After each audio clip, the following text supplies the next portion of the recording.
Queridos, na semana passada eu me propus a ministrar aos irmãos em 3 domingos seguidos uma série de 3 ministrações, de 3 mensagens. A semana passada nós falamos acerca dos tempos, da ágora e do ego. Uma mensagem que vale a pena os irmãos irem à internet, acessarem lá o nosso canal e fazerem a revisão da mensagem, ouvir mais uma vez, 2 vezes, porque é uma mensagem extremamente importante. E se nós falamos então, na semana passada, sobre a questão do ego, o homem ego, esse Deus desse século, que se diz profeticamente na Escritura que é o espírito do anticristo, que age no coração de todo homem desintegrado de Deus, e que esse homem, ele encena ele encena a sua imposição de Deus e se impõe como Deus no mundo, na sua existência. Mas, sobretudo, nos dias atuais, em que existe um lugar comum, onde todos têm voz, onde todos se põem e onde todos manifestam os desejos do coração, as suas ideologias, que nós chamamos simbolicamente de ágora, no sentido de uma praça onde todos se encontram neste momento, que é o mundo virtual da internet, que é essa grande teia, que une todos os homens, todos os países, todos os continentes. Agora, hoje, em contraposição, nós trazemos uma mensagem cujo tema os irmãos já sabem, et homo, uma expressão latina que se encontra na nossa Bíblia, traduzida para o português como eis o homem. Nós já vamos ler o texto bíblico para os irmãos entenderem o que nós queremos dizer. Mas contrapondo a mensagem da semana anterior, que falava sobre ego, sobre anticristo, hoje nós queremos falar sobre o homem por excelência, o homem segundo o propósito eterno de Deus. Queremos falar do homem enquanto a criação, a obra-prima da criação de Deus, o homem que foi criado segundo um projeto divino desde a eternidade, e o homem enquanto aquele que precisa de se conhecer a si mesmo, conhecer qual é o projeto de Deus para a sua vida, saber de onde nós viemos, para onde nós estamos indo e quem nós somos. É uma mensagem que é muito forte. Eu quero advertir de antemão a todos os irmãos que este ano de 2021 será um ano em que nós vamos começar a falar as coisas mais claramente. Amém? Pastor, mas não falava claramente? Não, nós sempre falamos claramente. Mas esse ano queremos falar mais claramente. Queremos dar nome a todos os elementos da verdade, especificando, mostrando as relações e, sobretudo, apresentando como essas verdades bíblicas, elas são reais, elas são indiscutíveis, porque elas estão acontecendo todos os dias, em todos os corações. É a perspectiva da verdade, é a verdade na perspectiva da visão orgânica, tá bom? Então vamos lá, abra sua Bíblia no Evangelho de João, capítulo 19, versículo 5, é o texto inicial. Eu devo citar aqui uma série de textos, não prometo lê-los, ou ler todos os textos, porque são muitos, e o tempo não nos permite fazer a exegese de cada um desses textos, tá bom? Mas eu vou desenvolver o texto, eu vou falar o texto, os irmãos anotem, e em casa os irmãos podem fazer toda a verificação, tá bom? Evangelho de João, capítulo 19, versículo 5, que diz assim: saiu, pois, Jesus, trazendo a coroa de espinhos e o manto de púrpura. Disse-lhes Pilatos: eis o homem. Et homo. Eis o homem. Queridos, esse texto, esse pequeno texto, essa frase, eis o homem, se tornou uma frase emblemática, em toda a história, desde que Pilatos declarou essas palavras por ocasião em que Jesus estava sendo entregue para ser crucificado e morto.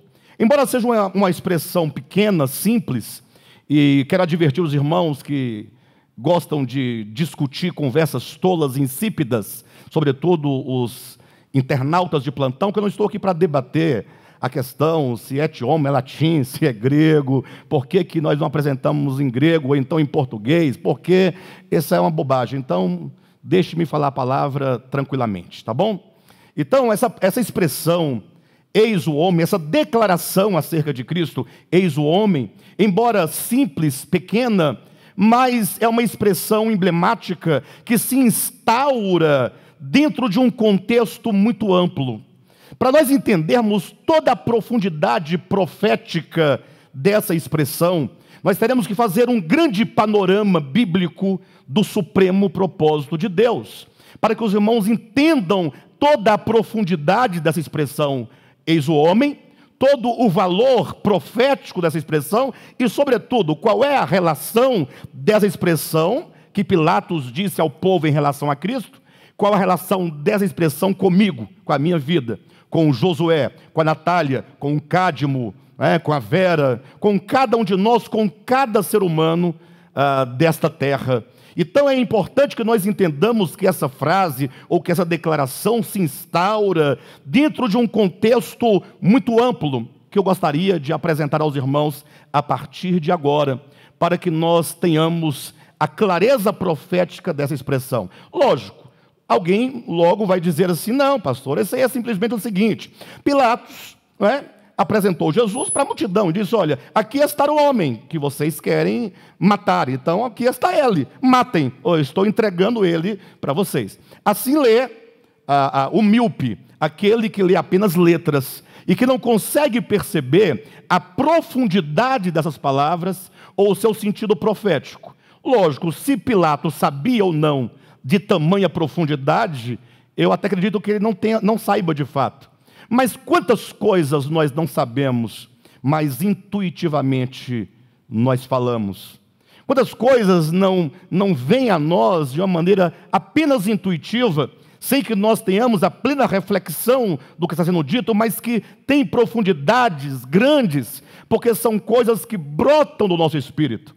A grande prova é que o próprio Cristo encarnado, o Messias prometido, não sei quantos já pararam para pensar sobre isso, ele é chamado tanto no Antigo Testamento, palavras proféticas apontando para o Cristo vindouro, como no próprio Novo Testamento, ele é chamado de o Filho do Homem. Não é uma coisa bem específica? Quem é o Cristo? Ele é o Filho do Homem. E agora é dito, eis o homem.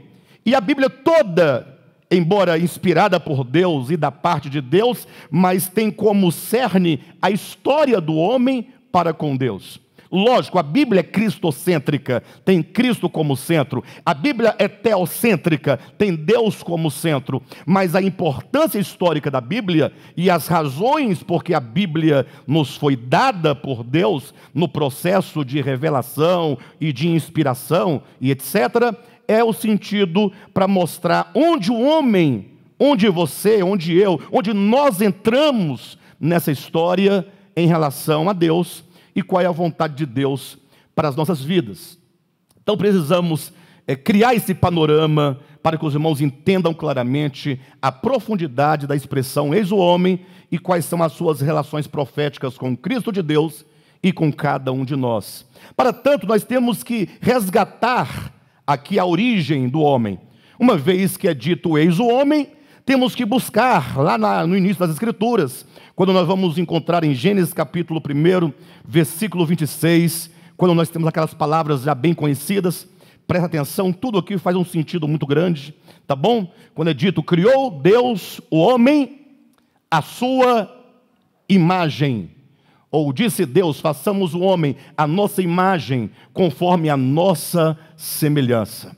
Pense comigo, queridos, que quando Moisés escreveu esse texto bíblico da criação, olha, quando nós lemos ali Gênesis capítulo 1, Gênesis capítulo 2, nós vemos uma descrição muito simples, mas muito cheia de significado, porque é dito que Deus criou tudo numa ordem crescente.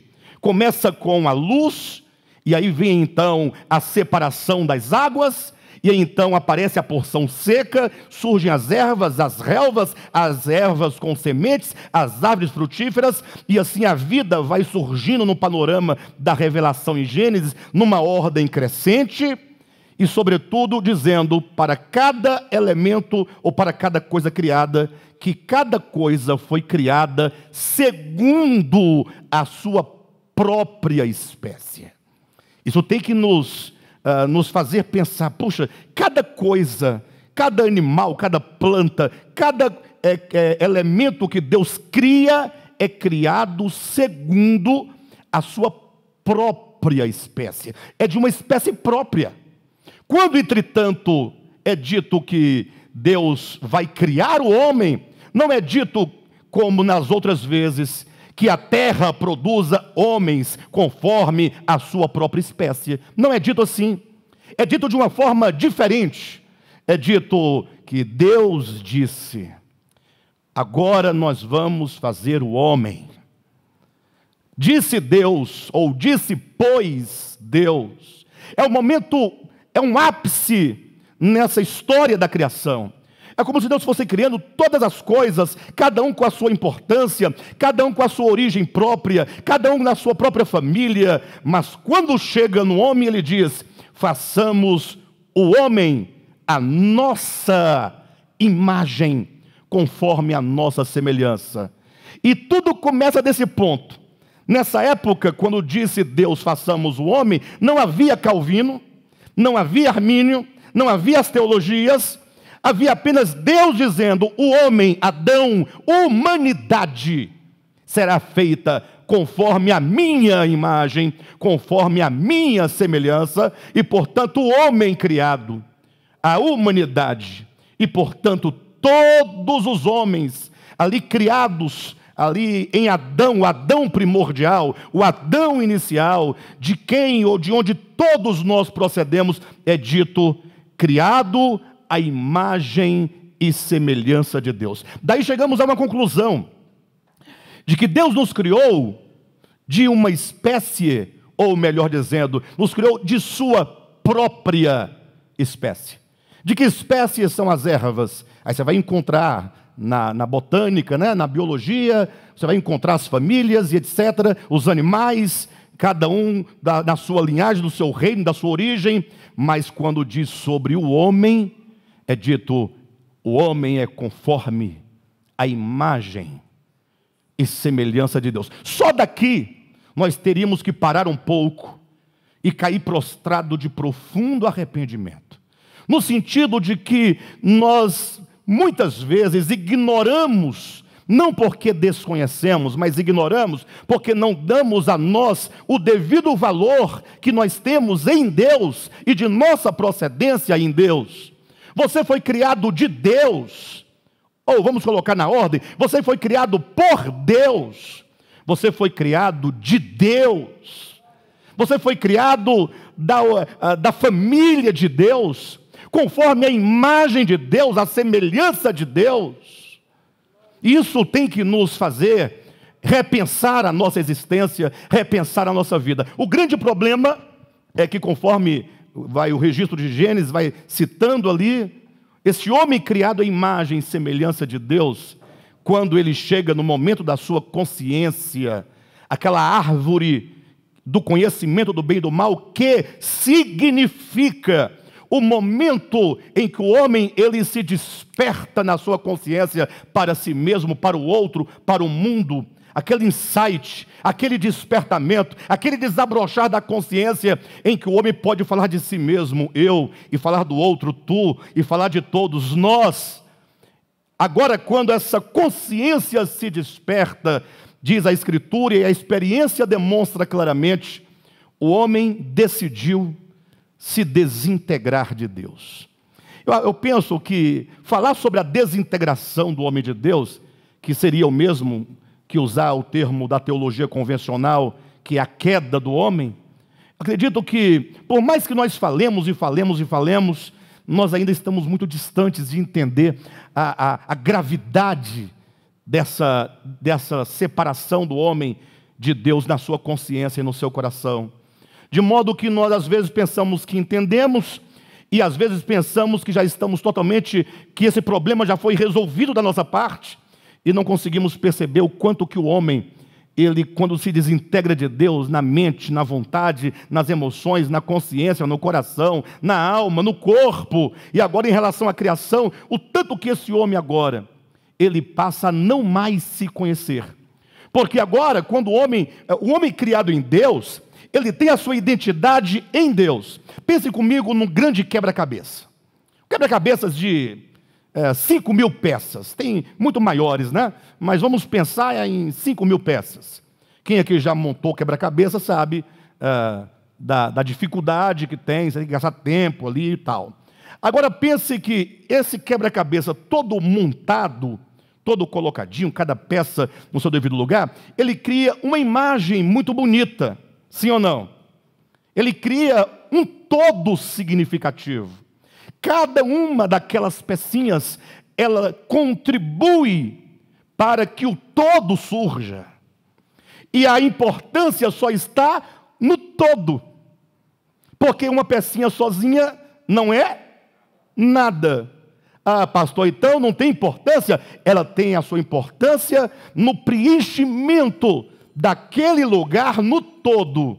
Assim são todas as coisas, assim também é o homem em relação a Deus e a sua criação. A importância do homem está em Deus, está na criação, está no cosmo, está no todo. O homem, quando está integrado a tudo o que Deus criou, integrado em Deus, integrado com a criação, integrado com os homens, quando ele encontra o seu lugar em relação ao todo e se entende como parte do todo, e não deseja ser maior do que a parte que ajuda a construir o todo, neste momento a sua vida ganha sentido e significado. Então imagine que a desintegração do homem, o que se chama comumente de queda, para você ficar bem claro, é como que você fosse uma pecinha de um quebra-cabeça gigantesco do tamanho do universo e do cosmos, em Deus, e agora essa pecinha salta para fora do todo e diz: eu sou. Você é o quê? Eu olho para uma pecinha e eu não vejo nada, não expressa nada. Esse sentimento, esse desejo de se impor como um todo, sendo apenas uma parte, é o que se chama de ego, de egoísmo. É por isso que nós vivemos sempre lutando para matar o outro, beliscar o outro, morder o outro, chutar o outro, se livrar do outro, e de Deus também, e da criação também. A gente chuta cachorro. Eu não entendo uma pessoa passar e chutar um cachorro. O cachorro não fez nada, mas a pessoa quer chutar o cachorro. Ele tem, eu não sei o que ele pensa. Talvez você fale assim, se a pessoa, eu não penso assim. Eu sei que você não pensa, mas quantas pessoas pensam assim? Ele não pega para criar, mas critica quem pega para criar.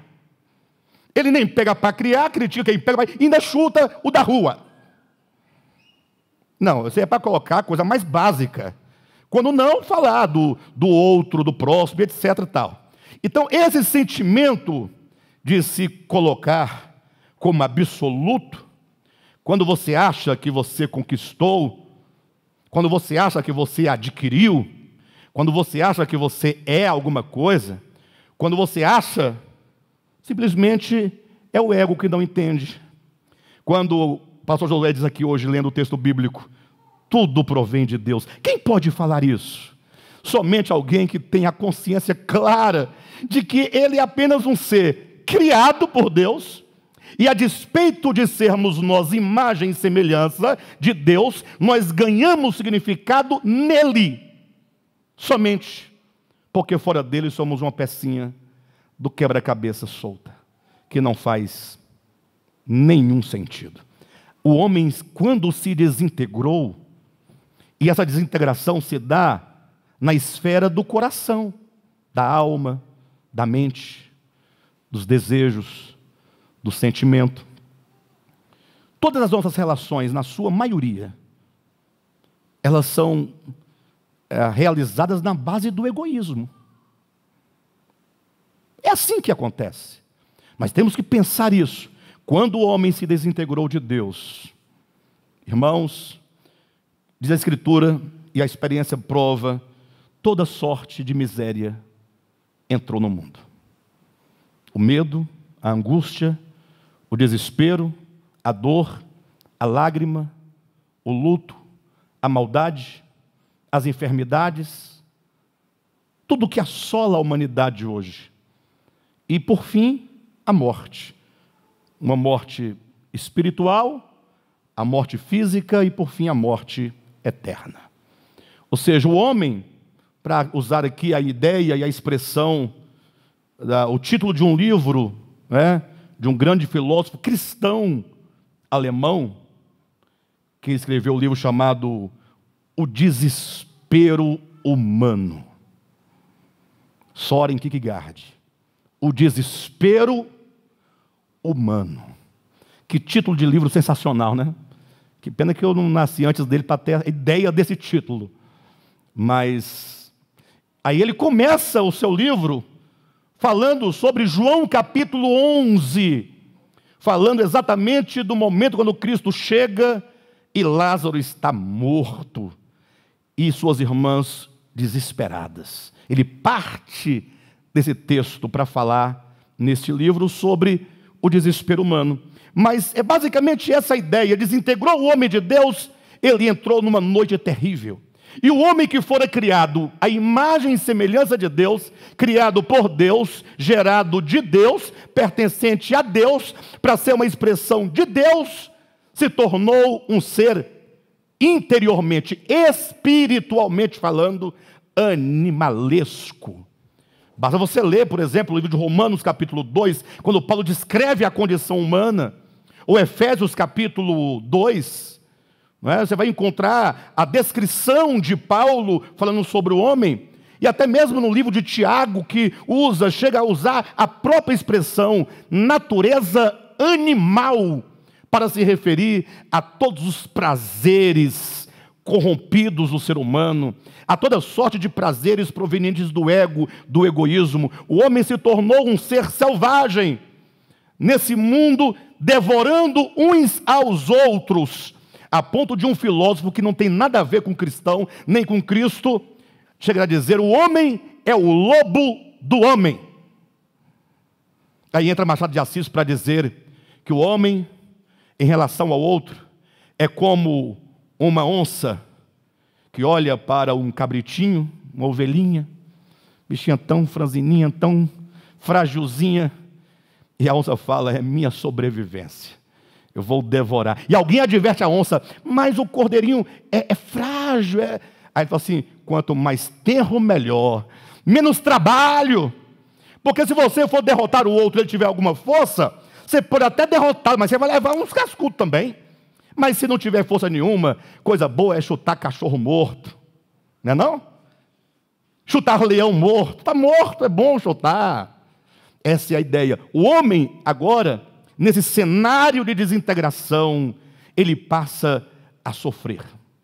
Entretanto, embora esse homem esteja desintegrado, ele seja considerado o lobo do homem, ele esteja num estado de violência profunda uns contra os outros, embora toda sorte de corrupção vá crescendo e aumentando sobre a terra, porque o homem é gerado de Deus, lá no seu interior pulsa algo como que clamando pela sua origem.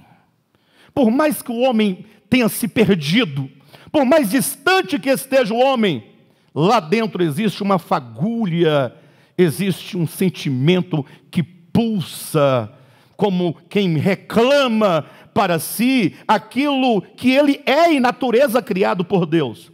Até o homem mais ímpio e mais perverso, lá no fundo, tem algo pulsando dentro dele, como está lá no livro de Eclesiastes, capítulo 3, salvo engano, versículo 11, quando é dito que Deus colocou a eternidade no coração do homem. Só o homem é que tem esse desejo, esse anelo pelo eterno, pelo divino, pelo místico, pelo sobrenatural, pela eternidade. Só o homem. Por esse motivo, tendo o homem dentro de si, né, essa ideia do divino, essa ideia da divindade e esse vínculo visceral com o próprio Deus, todos os homens agora, na sua história, apesar de separado de Deus, apesar de todo o problema do pecado, da corrupção, agora a humanidade passa a viver em busca de uma realização. Ou seja, o homem sabe que ele precisa de se realizar. Você nunca vai ver um cachorro dizendo assim: eu preciso evoluir, eu preciso crescer, eu preciso amadurecer, eu preciso mudar, eu preciso de conversão. Você nunca vai ver um animal com esse pensamento. Cachorro é cachorro, nasce cachorro, vive cachorro, dorme cachorro, acorda cachorro, morre cachorro e não tem ideia que ele é cachorro. Ele só sabe que ele estava ali. A relação dele é muito pouca consigo mesmo e com as coisas ao seu redor. O homem não. Imaginem com vocês que lá na Grécia Antiga já estava o homem. Quando o homem começa a pensar, quando surge a filosofia enquanto uma forma formal de pensamento, desculpe a minha redundância, o homem começa a pensar: quem sou eu? Olha, de onde vem essa pergunta? Não é possível que alguém do nada comece a perguntar: de onde eu vim? E para onde eu vou? Essas três grandes perguntas universais que deram origem ao pensamento filosófico da humanidade pelos gregos, mostra o homem falando: olha, nós temos origem, nós viemos de algum lugar e nós vamos para algum lugar, e saber de onde eu vim, para onde eu vou, determina quem eu sou. Por isso que lá no templo de Delfos tinha um portal escrito assim: conheça-te a ti mesmo. Já os gregos diziam que você precisa se conhecer, saber quem você é, para que você não pense que você nasceu como uma planta e está aí e não faz nada. Aí estudou um pouquinho, fez o ensino médio fundamental, acabou, não sei, arrumou um trabalho, tem 2 filhos e está aí, e agora não, vamos morrer. Não. Já os gregos diziam isso. E não tem relação direta com o cristianismo, tampouco com Moisés, para falar das duas partes das Escrituras, Moisés e os Evangelhos e o Novo Testamento, Antigo e Novo Testamento. Mas tinha uma ideia mística, tinha uma ideia de querer saber de onde nós viemos, existe uma origem, não é? Para onde nós iremos, qual é o nosso destino, qual é o nosso final, para onde nós estamos indo e afinal quem eu sou. Aí surge outro poeta, filósofo Píndaro, dizendo que nós devemos ser exatamente aquilo que somos. Ele diz: torna-te aquilo que tu és. Olha, como é que eu posso me tornar aquilo que já sou? Ele quer dizer, você, enquanto um ser criado, é uma semente, e tudo o que você é, ou tudo aquilo para o qual Deus te criou, já está aí, numa forma embrionária. Não vem de fora. Torna-te quem tu és. Daí despertando então o homem para a necessidade de conhecer a si mesmo e de se tornar aquilo que ele é. Agora o homem começa o quê? Se ele sabe, melhor, deseja saber de onde vim, para onde vou, quem eu sou, conheça-te a ti mesmo, torna-te quem tu és. Então o homem sabe: eu sou alguma coisa, eu não sou, eu tenho uma origem, né? E eu tenho que chegar ao ponto de ser aquilo para o qual eu fui criado. O homem tem a percepção do passado, do presente e do futuro acerca de si mesmo, sim ou não? Quando o homem descobre isso, atenção, olhem para mim. Acabou a introdução da mensagem agora, começo a ministrar. Verdade, verdade. Vou entrar na primeira parte da mensagem agora.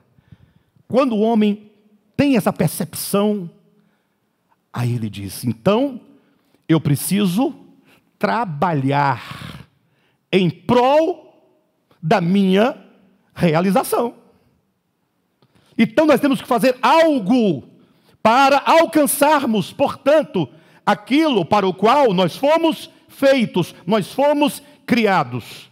E eu poderia aqui criar uma sequência infinita de ideias dos homens ao longo de todos os tempos, mas separei algumas que julguei serem as mais importantes para o nosso entendimento no momento.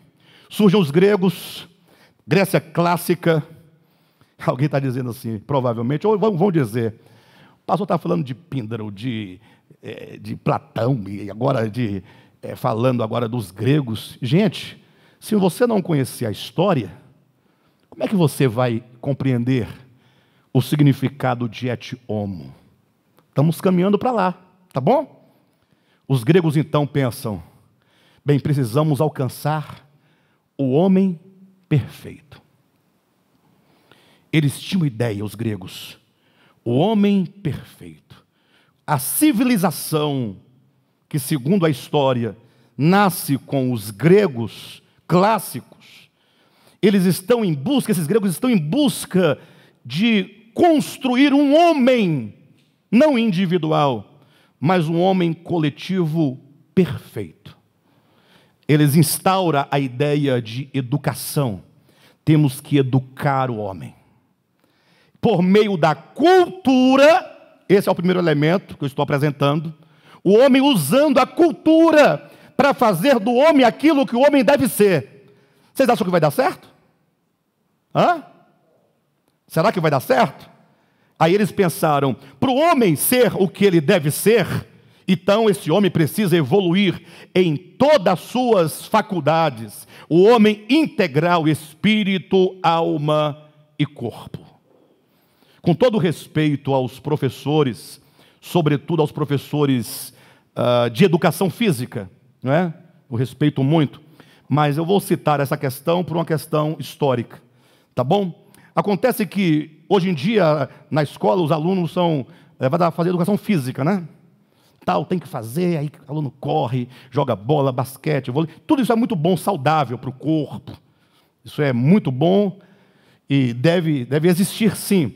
Só que a ideia do esporte, da ginástica, da própria educação física, tem a sua origem lá na cultura grega, quando eles entendiam, presta atenção, que o homem, para chegar no auge da sua educação, ele tinha que ser educado no espírito, na alma e no corpo.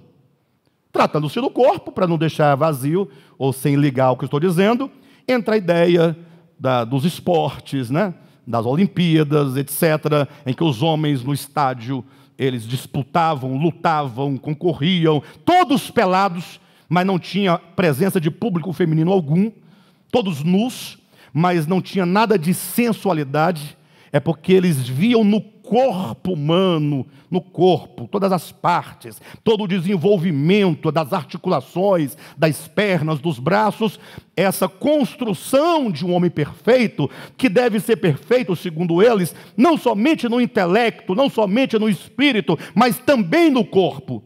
E eu pedia perdão para os professores de educação física, porque essa ideia originária se perde ao longo da história e fica somente esportes e ginástica aqui. Mas a origem lá é a ideia de o homem perfeito. Para ser perfeito, ele tem que ter características, essas características morais, virilidade, honra, deve ter força, deve ser guerreiro, herói, valente, bom atirador, bom corredor, trabalhando a questão da honra, ou seja, espírito, alma e corpo, homem integralmente ali sendo construído. Esse é o conceito de construção da paideia grega, o homem perfeito, que na linguagem do apóstolo Paulo, tá? Na linguagem do apóstolo Paulo, poderia dizer o novo homem, na linguagem do apóstolo Paulo, mas não é.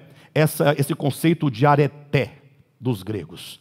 Só que eu pergunto para vocês, olhem para mim, quando nós lemos Romanos capítulo 1, que Paulo está falando aos romanos, que foram os herdeiros da cultura grega, e então ele falando sobre a condição do homem, como resultado desse processo cultural, ele diz que os homens tais, incluindo inclusive os gregos, na sua busca pelo aperfeiçoamento, eles, por meio da cultura, chegaram a um nível de degradação tal e de depravação tal, a ponto de os homens já não mais reconhecerem a sua própria natureza. Ou seja, a cultura não levou o homem. E não é qualquer cultura, é a cultura grega. São os pais da civilização, são os pais da educação, que no labor e na tentativa de gerar esse homem perfeito, ele gerou um homem estragado, um homem apodrecido, um homem cada vez pior em relação ao seu passado. O homem que foi se depravando e caindo a ponto de se tornar um homem imprestável do ponto de vista da sua relação para com Deus. E se era o que o homem buscava, a excelência de homem criado por Deus, não alcançou. Perfeito? A cultura não conseguiu. E se a cultura grega não conseguiu, nenhuma outra conseguirá. Haja vista que todas as demais culturas civilizatórias têm que tirar o chapéu, têm que se inclinar e agradecer aos gregos, que foram os que nos legaram tudo aquilo que hoje nós somos em todos os sentidos. Bem, de todo modo, a cultura não deu certo. Entra então a religião. Agora eu vou dar um salto na história, porque eu quero apresentar aqui o catolicismo romano. O catolicismo romano, enquanto uma organização religiosa, falando em nome do Cristo, agora propõe aos crentes, aos que têm fé, uma maneira, um caminho, como que dissesse assim: você quer chegar ao nível do homem perfeito? Então você precisa dos sacramentos. Entenderam? Não tem como o homem atingir esse status ou esse estado de homem perfeito para o qual ele foi criado sem os sacramentos. Pastor, o que são os sacramentos? Ora, é o uso de coisas exteriores supostamente abençoadas e consagradas, que teriam em si o poder de gerar em você uma coisa boa, que teria o poder de mudar você. Querem um exemplo? Eu vou dar só um exemplo, porque são muitos exemplos. Pelo menos 14 são 7 sacramentos, né? Vou falar um que tem tudo a ver conosco, evangélicos. Batismo. Imagine só. Nasceu a criancinha, coitada, não sabe falar, não sabe pensar, não sabe quem ela é, não sabe o pai, não a mãe, não sabe quem é Deus, não sabe quem é diabo, não sabe o que é mal, não sabe o que é bem, não sabe nada, não deve ninguém, não comprou de ninguém, não sabe nem o que faz aqui. Aí, pagã. A criança é pagã. O que é pagão? É pagão. É pagão. Mas e agora? Tem que ser batizado. O batismo, somente a água. Pega uma água. Se fosse aqui em Brasília, água da Caesb. A água do rio, da cisterna, da chuva, desde que colocada desse recipiente, tendo um sacerdote, que supostamente somente ele tem o poder na mão dele, de quando jogar aquela aguinha na cabeça da criança, agora uma graça santificadora a faz uma criança não pagã. Espera aí, vocês estão brincando comigo? Isso é brincadeira? Pastor, não pode dizer assim, porque você quer dizer que aquela água, muda o coração do homem, muda a alma do homem? Você está de brincadeira? Pastor, com certeza aquele batismo católico não vale. O que vale é o nosso. E o seu, qual é a diferença? Aquela água que você entrou naquele dia não serviu e não serve para nada. Vocês querem uma prova? Agora eu vou dar uma prova incontestável. Eu vou chamar aqui uma testemunha para falar. Deixa eu ver a mão de quem foi batizado nas águas. Então, você é a minha testemunha. Como assim, pastor? O que mudou na sua vida? Você parou de beber? Mas não precisava batizar para parar de beber. Para, gente. Espera aí. Todo mundo sabe que o álcool é um problema no Brasil social, de saúde pública. Morre gente todo dia. Não sabe fazer uso do álcool, para. Acaba a família, acaba filho, acaba tudo. Todo mundo sabe disso. E não precisa ir para a igreja não, tem o AA que ajuda você também. Mas também não precisa, não, basta boa vontade, decisão, vergonha, saber que isso está destruindo sua família. Eu não estou dizendo contra o álcool em si, Não estou entrando nesses meandros. Eu digo quando o álcool é um problema na sua vida. E você sabe quando é problema e quando não é. E todo mundo ao seu redor sabe. Vocês estão entendendo? Não estou com moralismo aqui, não. Estou dizendo que existem problemas. Eu parei de beber, parei de fumar, parei de dançar, parei disso. Algumas coisas podia ter parado mesmo, tá bom. Outras sabendo fazer bom uso com equilíbrio, com moderação, não tem problema. Agora eu quero saber se o batismo mudou o seu coração quanto à ganância, quanto à avareza. Isso eu quero saber. Se mudou o seu coração quanto à inimizade, quanto ao ciúmes, o ciúme doentio. Se mudou o seu coração com respeito à impureza, se mudou o seu coração com respeito ao preconceito. Quantos preconceitos nós temos? Vocês querem um exemplo prático? Você está andando normal, o crente está andando, não, o crente está andando normal, tranquilo. Se passar uma baiana vestida toda de branco, com turbante branco na cabeça, você, o sangue de Jesus tem poder. O sangue de Jesus. E se estiver vendendo vatapá, então, ou acarajé, você passa longe, vontade de comer tem. Mas é do diabo, do demônio. Pastor, e não é não? Não, tem muita coisa do demônio em muito lugar. Inclusive dentro das igrejas evangélicas está assim, de coisas demoníacas e perversas. Talvez o outro é mais fácil de identificar, que já vem com chifre. Agora, quando cobre o chifre com véu, aí você fala assim, você acha que é de Deus, né? Cobrir o chifre com véu, tem nada a ver com a igreja do véu. Eu cobri com pano. Que vão dizer, né? Que não tem nada a ver. Pastor, então para que serviu o meu batismo? O meu filho quer batizar, vocês não vão batizar? Vamos, lógico que nós vamos batizar. O batismo não é para Deus. O batismo é para o seu testemunho público. É para você começar a pensar no significado real da sua conversão. Isso porque a pedagogia humana ensina muito mais do que palavras. Um símbolo.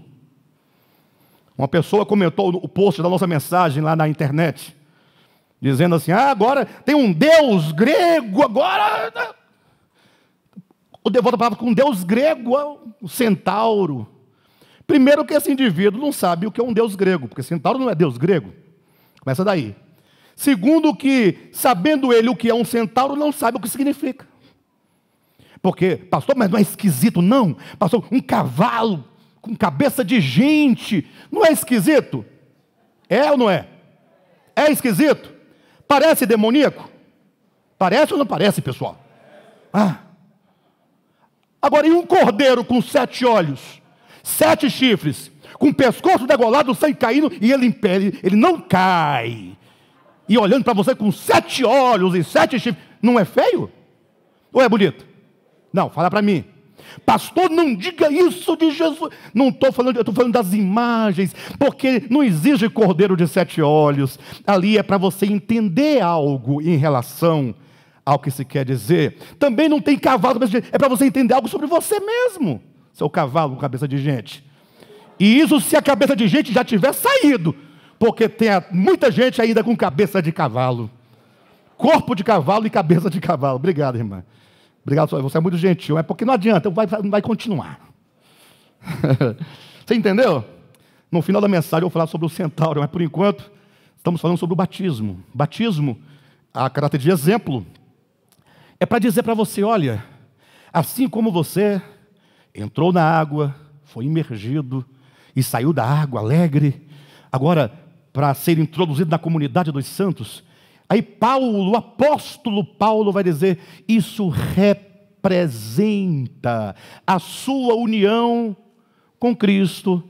Assim como Cristo morreu, você morre com Ele. O batismo verdadeiro e único acontece com a morte do ego.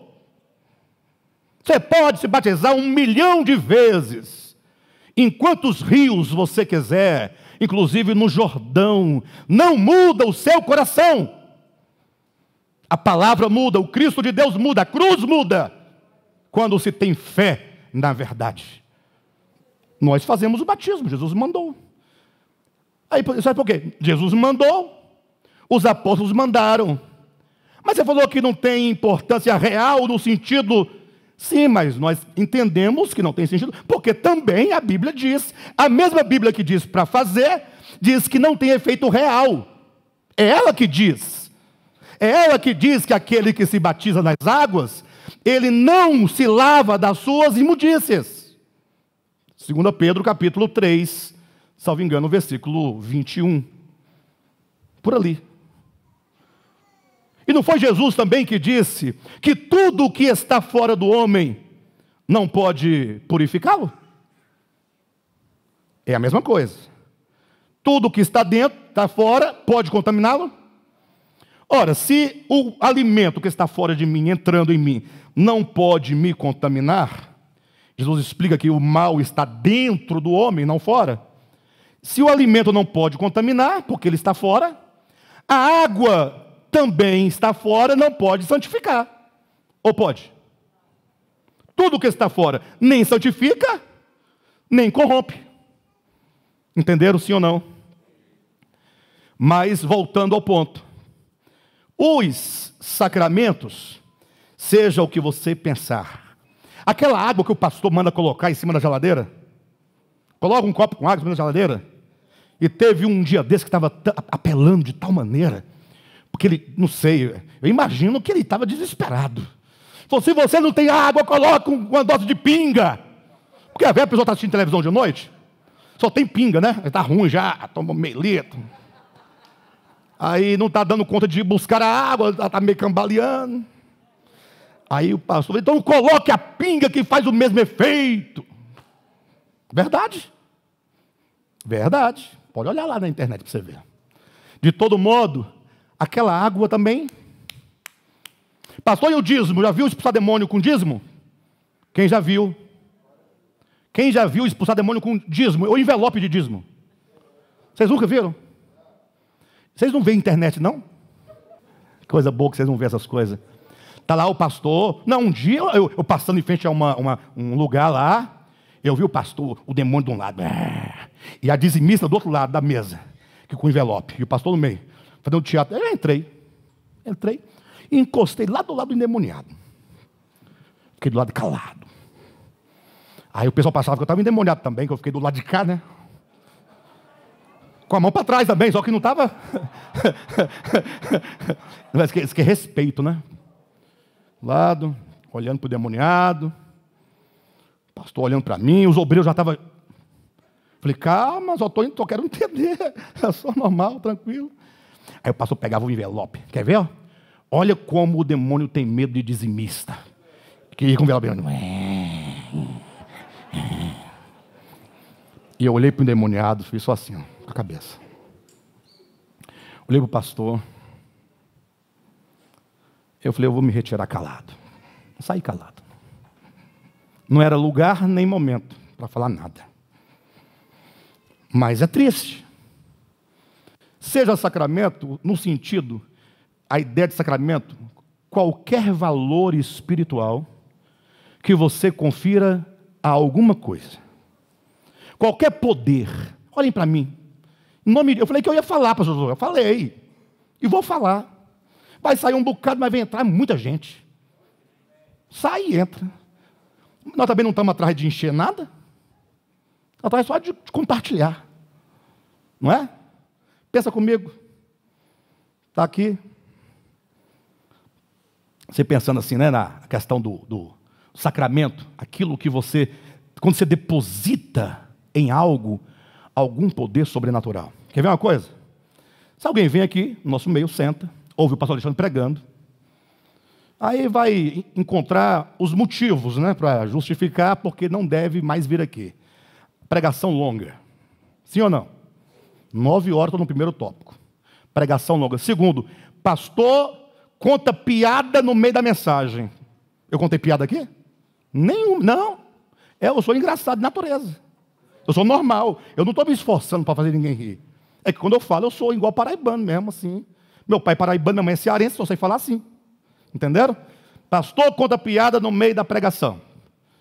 Terceiro, não vi poder nenhum. Olhem para mim. As pessoas gostam de conferir poder às coisas e não conseguem enxergar o poder de Deus. Gente, em nome de Jesus Cristo Senhor, olhe para você mesmo e veja o poder de Deus. O coração, quando seu pulsa, é Deus, é o poder da vida, é o próprio Deus aí dentro. Mas isso aí pouco importa. O baço funcionando, o fígado, o rim, pâncreas, tripa, tudo funciona. Fui fazer a cirurgia da garganta, o médico, depois acabou tudo, fez cirurgia, eu voltei lá. Ele falou assim, olha, cuida da sua voz. Sabe por quê? Porque a voz, para sair, essa coisa que você joga fora todo dia, esse sonzinho, que você não dá a mínima importância, porque ninguém dá importância para a voz. Só se for cantor, né? Mas assim, para conversar, você conversa o dia inteiro e não sabe que tem voz. Você não... Peraí, eu falo. Por que eu falo? Por que a voz sai? Por que o outro ouve? Para essa voz sair assim, 40 músculos aqui tem que trabalhar em sincronia. Se um só der errado, você não fala.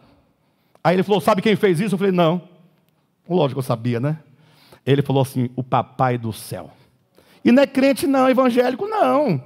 É filho de Abraão, da ordem de Melquisedeque, só não é evangélico. Porque ele ama o papai eterno, o papai do céu. E ele sabe que tudo provém de Deus.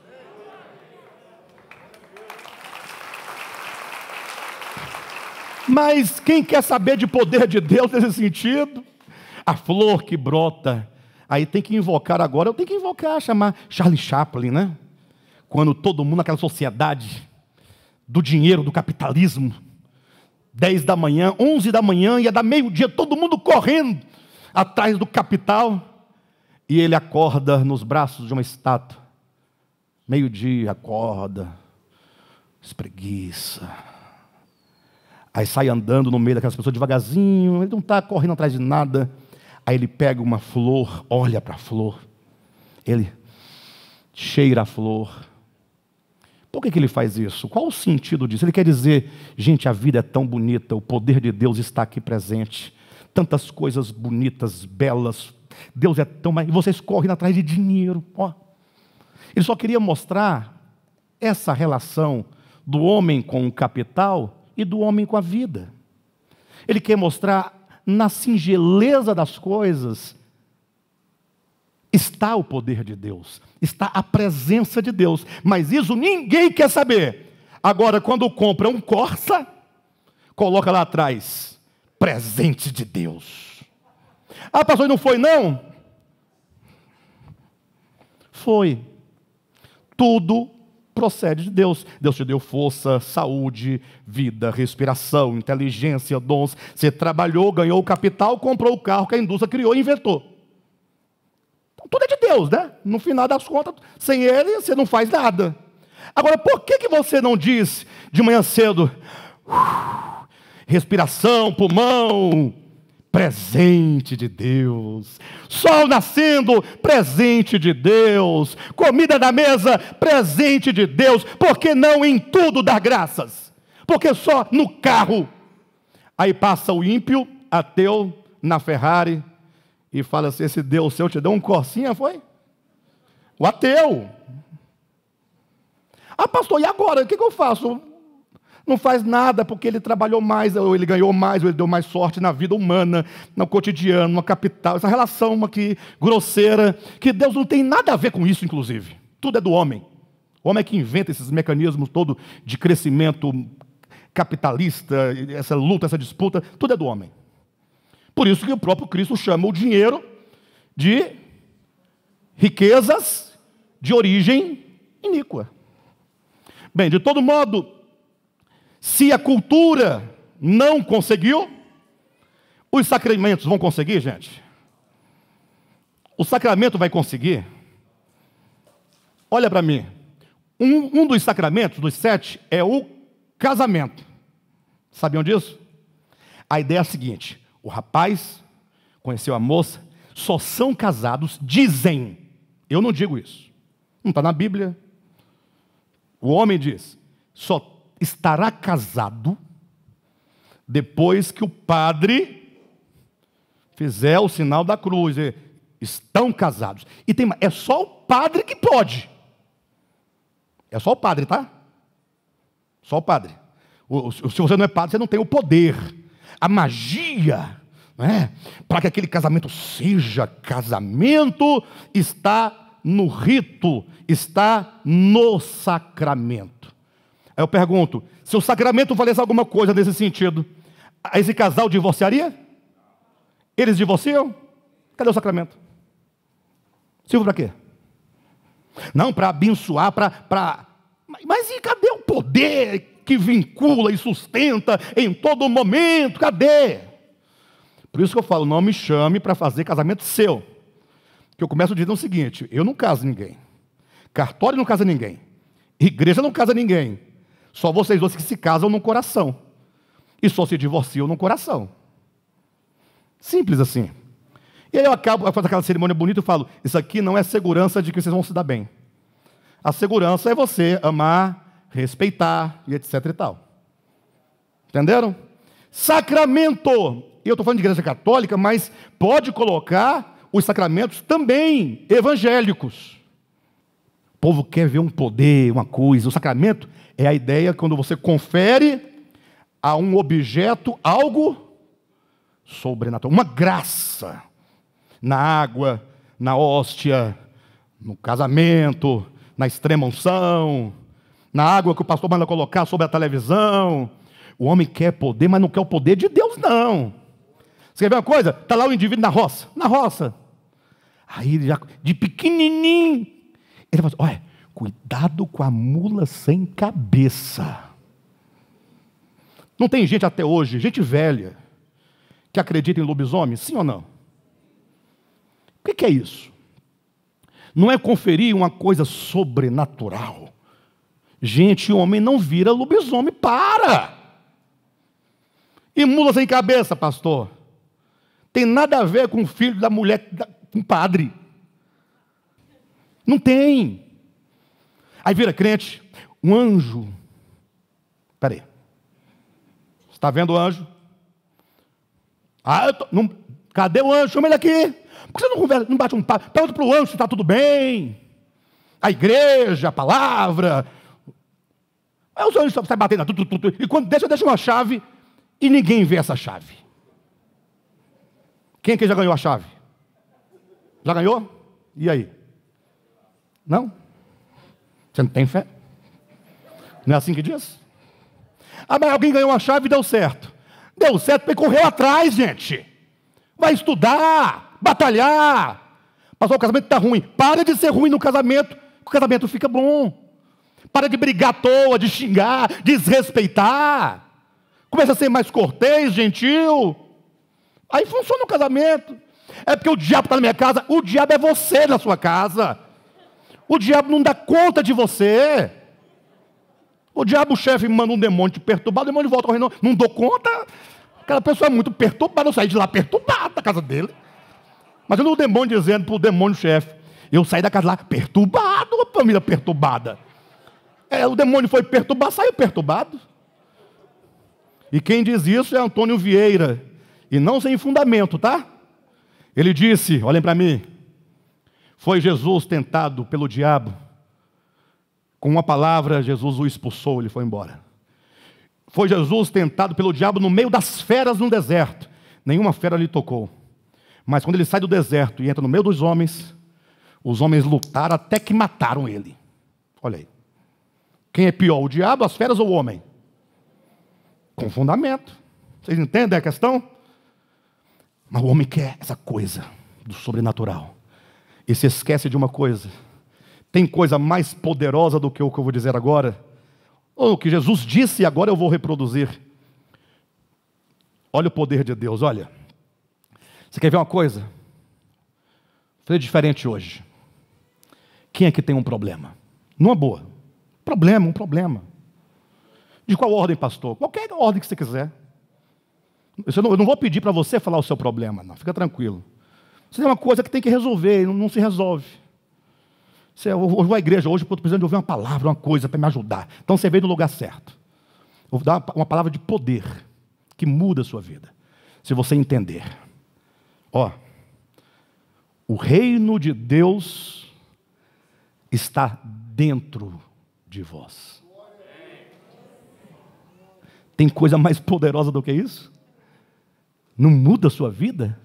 Se você se submeter a esse reino, a esse trono, a esse que se assenta aí no seu coração, na sua consciência, se você submeter suas vontades, sua mente, suas emoções, sua razão, seu entendimento, sua inteligência, sua força, seus dons, sua família, seu dinheiro, seus negócios, seu tudo colocar no trono de Deus em submissão, tudo muda na sua vida. Tudo muda. Isso é poder de Deus. Agora, se a cultura não deu certo, se os sacramentos não deu certo, veio o evangelicalismo. Aí cheguei em vocês agora. Pastor, quem são os evangelicalistas? São os crentes, os evangélicos mais conhecidos, com esses dois nomes. E o que tem eles? A cultura tentou forjar o homem excelente por meio do conceito de areté, virtude, força, honra, heroísmo, corpo, tal. Não deu certo. O homem, os sacramentos, aguinha, coisinha, não resolve. Aí vieram os crentes, não, você vai ser o novo homem quando você tiver um viver pudico. Pastor, o que é viver pudico? É um viver, digamos, asceta. Mas o que é um viver asceta? Não pode isso, não pode aquilo, não faz aquilo outro, não toca, não mexe, não faz, não olha, não faz nada, você virou uma múmia. Você dançava com sua esposa, era tão bom, não dança mais. E o pior, a irmã vai para a igreja e o marido quer dançar, vai para onde? Para o forró. Aí o casamento acaba, o que acontece foi o diabo. Não foi você que parou de dançar com o seu próprio marido. Para dançar, é lógico que é para dançar com o seu marido. Lógico, é com ele. Mas pode dançar com a irmã? Pode também, desde que você seja puro e as coisas sejam corretas. Não seja crente vagabundo, com o olho na moeda do outro, aproveitando da situação para ficar... Aí não. Se liga, presta atenção. A dança é coisa da alegria, confraternização.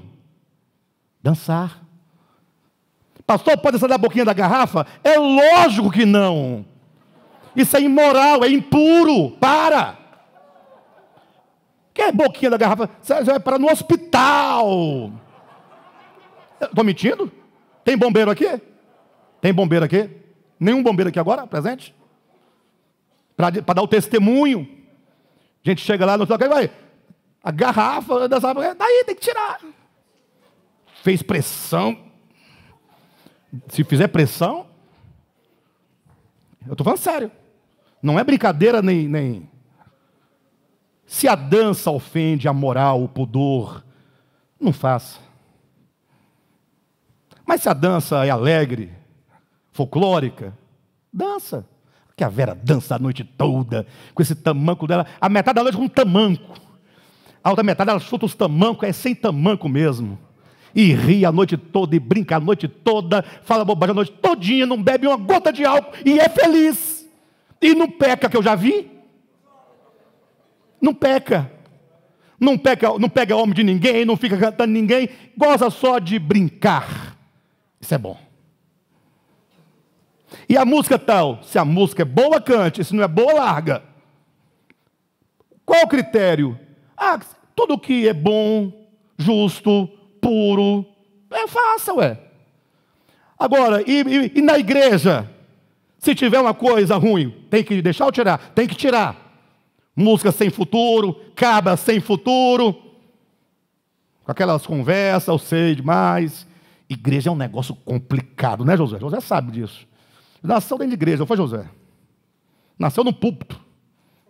Quase, né? Você entendeu, pessoal? Essa é a grande questão. Aí os evangélicos queriam fazer o novo homem podando o comportamento. Não corta cabelo, não pinta unha. No meu tempo, mulher de unha pintada, cabelo curto e sombra no olho era prostituta. Na minha cabeça. Não, sim, na minha cabeça. Mas assim eu aprendi, criancinha, crescendo. Quando eu via aquelas cantoras na televisão, né, que elas tiravam a sobrancelha, ficava... Quando tira a sobrancelha, essa aqui não cresce. Essa parte de cima não fica grandão assim. A mulher, quando tira a sobrancelha, bem fininha, essa aqui não fica assim grandão, igual um sapo. Fica ou não fica, pessoal? Vocês nunca viram, não? Quando tira a sobrancelha, parece que incha, eu não sei. Aí ela vem com cima e faz aquela sombra preta, aquela coisa assim. Aí fica... Aí puxa para cá. Aí quando faz plástica... Não tinha nada a ver com demônio, mas minha mãe conferia tudo ao demônio. Olha aí, o brinco bateu. Ai, demônio. Aí eu vi um demônio. Fui crescendo assim. Nada a ver. Mas a ideia do evangelicalismo é que o viver ascético, uma vida podada, castrada, não pode fazer nada. O primo fez aniversário. O primo não é crente, não vai na festinha dele. Por quê? Vai tocar a música da Xuxa. A Xuxa tem pacto com o diabo. Se você rodar o disco da Xuxa e traz para frente, você vai ver o pacto com o diabo. E o diabo é lindo, o diabo é maravilhoso, e o diabo é lindo. Ô povo besta. Povo bobo. Se você rodar Oséias de Paula de trás para frente, também vai dar conversa fiada também. Tudo que você faz de trás para frente tende a dar um som diferente. É a mesma coisa que você ficar olhando para a nuvem. Você vê o que você quiser. Ou então, quando você vai ao banheiro, não tem o que fazer. Hoje em dia tem celular, por exemplo, né? Celular. Você vê o Facebook, depois você vê o Instagram. Até que acabar as redes, tudo já passou muito tempo. Antigamente não tinha nada. Você olhava para o azulejo. Aquelas manchas, você via cavalo, via... Vocês nunca viram, não? Você imagina o que você quiser. Bem, de todo modo, essa ideia de podar, castrar, não muda o homem. Olhe para mim. Você sabe quantos erros você já cometeu e você não achava que você era capaz de cometer aquele erro. Porque você era crente, batizado. Você tinha toda uma... De repente você se viu numa situação, falou, mas o que eu estou fazendo aqui nesse lugar? Que loucura é essa? Como assim? Olha, eu sou capaz disso? Eu fui batizado? Não. Você tomou um banho, o batismo mesmo está faltando aí. Que é a união na morte, matar esse ego velho. Entendeu? Nós erramos muito porque nos ensinaram errado. E às vezes continuamos errando porque aprendendo certo, não damos valor ou atenção à palavra. Ouçamos a palavra. O asceticismo não gera novo homem. Amém? Gera novo homem? Cultura gera novo homem? O sacramento gera novo homem? Asceticismo, não toque, não mexa, não faça, não bula, gera novo homem? Aí como nada disso deu certo, apareceu um filósofo meio maluco. Na verdade ele morreu maluco. Ele morreu de fato louco, de fato. Não é um julgamento não. Friedrich Nietzsche, escreveu um livro chamado O Anticristo. Escreveu um outro livro também chamado Et Homo, inclusive. Nesses dois livros, sobretudo, ele apresenta a sua teoria dizendo que o homem, por excelência, é o anticristo. Olha, só que o Nietzsche não é tão bobo como a maioria dos crentes. O anticristo, para Nietzsche, não é o anticristo, com a marquinha, um carimbinho, 666, não pode vender. Nada disso. Para Nietzsche, o anticristo é qualquer homem que se opõe ao Cristo. Ele diz, o Cristo é bobo. Nietzsche diz, os ensinamentos de Cristo não cabem na sociedade. Ele fala, querem a prova? O pessoal fala, quero. Olha para os crentes e olha para os católicos. E você vai ver que não funciona. Porque se os discípulos do Cristo, que querem me converter a Ele, vivem assim, como é que eles me convencem se eles estão piores do que eu? O raciocínio não está correto, não? Então, o homem só será excelente, segundo Nietzsche, quando ele se tornar o super-homem. Quem é o super-homem? É o homem que se conheceu e agora ele se faz poderoso. E a maneira de se fazer poderoso é negando qualquer forma de castração, qualquer forma de doutrina, qualquer forma de fé, qualquer forma de mandamento, qualquer forma de bem-aventurança, é deixando Cristo para lá, porque tudo isso é muito fraco e você agora vai atropelar e vai vencer todo mundo pela violência do seu poder. Eis o anticristo et homo. E aí, para provar, ele se apresenta como tal. O et homo é uma autobiografia de Nietzsche, falando de si próprio enquanto eis o homem. Nietzsche.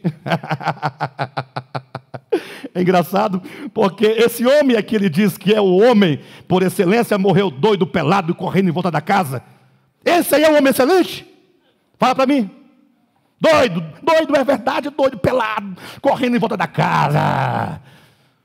Esse é o homem excelente? É uma piada, não é não? Não, é piada ou não é piada? Cultura, sacramento, asceticismo ou a manifestação no mais alto grau do ego contra Deus. Nada disso é et homo. Nada disso. Tudo isso só prova que tudo que o homem faz para chegar ao ponto para o qual ele foi criado, só o leva cada vez mais para distante. Quanto mais o homem tenta, nas suas fabricações, seja pela cultura, pelas invenções e sacramentos, pela autocastração, ou seja, pelo empoderamento do ego, só destrói o homem e só mostra cada vez mais que este homem está totalmente desintegrado por Deus e, portanto, nunca alcançará o homem criado à imagem e semelhança de Deus. Amém? Daqui eu iria para o outro ponto. Eu agora iria apresentar o Evangelho. Agora, nesse terceiro ponto, porque o primeiro foi a introdução, o segundo foi esses exemplos da tentativa do homem de criar o novo homem, que não dá certo, não funcionou. Citei 4 exemplos. Primeiro, cultura, sacramentos, asceticismo, o ego, autoexaltação, super-homem, anticristo, et homo nietzschiano, nada disso. Então o homem está o quê? Totalmente falido. Diante da falência humana, nasce em Belém um homem. Um menino. Quando a humanidade está falida, quando nada deu certo, quando não há mais esperança, o verbo se faz carne. E aqui nós vamos mostrar como que o homem excelente nasceu, viveu e abriu-nos um caminho para que nós, seguindo os seus passos, crendo nele, sejamos como ele, para que o mundo diga sobre nós, como Pilatos diz em relação a Cristo. Vocês querem saber quem é o homem? Eis o homem, et homo. Semana que vem estaremos juntos novamente.